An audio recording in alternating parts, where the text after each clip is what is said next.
वाडा.कॉमचा video social मीडियावर viral झाल्यानंतर या प्रकरणाची जोरदार चर्चा सुरू झाली होती। या प्रकरणात एका नामांकित न्यूज चॅनलचे नाव घेत 50,000 रुपयांची खंडणी मागितल्याचा आरोप करण्यात आला होता। मात्र त्यानंतर या संपूर्ण प्रकरणाची संबंधित हॉटेल मालकाने व त्यांच्या संबंधित काही व्यक्तींनी चौकशी केली। तसेच के न्यूजच्या संपादकांनीही याबाबत पाठपुरावा केला व चौकशी केली। चौकशी दरम्यान के न्यूजच्या व्यवस्थापनाकडून किंवा संपादकांकडून कोणत्याही प्रकारची खंडणी मागण्यात आली नसल्याचे स्पष्ट झाले। यानंतर वाडा.कॉमच्या मालकांनी स्वतः के न्यूजच्या संपादकांची भेट घेतली आणि या संपूर्ण प्रकरणावर चर्चा केली।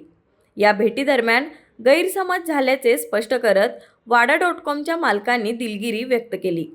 दरम्यान सोशल मीडियावर व्हायरल झालेला संबंधित व्हिडिओही काही लोकांनी आमचे नुकसान करण्याच्या उद्देशाने चुकीच्या पद्धतीने तयार केला असल्याचा दावा वाडा.कॉमच्या मालकांनी केला आहे।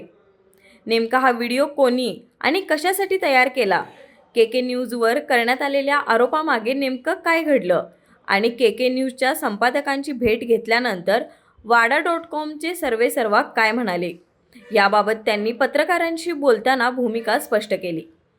पहा वाडा.कॉमच्या सर्वेसर्वा यांनी नेमकं काय सांगितलं। नमस्कार, मी सानिका, हॉटेल वाडा.कॉमची सर्वेसर्वा। आता आपल्या हॉटेलचा काही दिवस झाले व्हिडिओ व्हायरल होतोय। आम्हाला एक कॉल आला होता अननोन नंबरवरून की तुम्हाला जर व्हिडिओ व्हायरल करायचा नसेल तर तुम्ही आम्हाला 50,000 रुपये द्या। आणि त्याच्यानंतर के न्यूजवाल्यांनी दुसऱ्या दिवशी व्हिडिओ सोडल्यामुळे आम्हाला असं वाटलं की के न्यूजवाल्यांनी पैसे मागितलेत। आम्ही त्यांच्या ऑफिसला आता भेट दिली, आमचं सर्वांचं बोलणं झालं।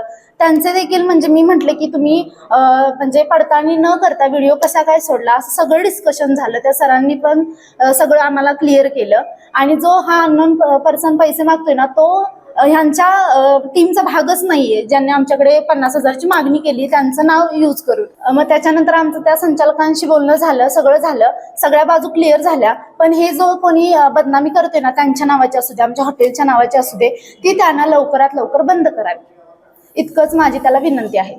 आता 3 महिने झाला हा व्हिडिओ आहे, कारण आमचं जे टेबल आहे, टेबलला जे जार आहे ते आता आम्ही सध्या लावत नाहीये, आमच्या टेबलला बॉटल आहेत। हा व्हिडिओ 3 महिन्यापाठीमागचा आणि आपल्या सीसीटीव्ही मध्ये ते दिसत नाहीये। आम्ही खूप चेक केलं, 3 महिन्यापूर्वीचं फुटेज येत नाहीये।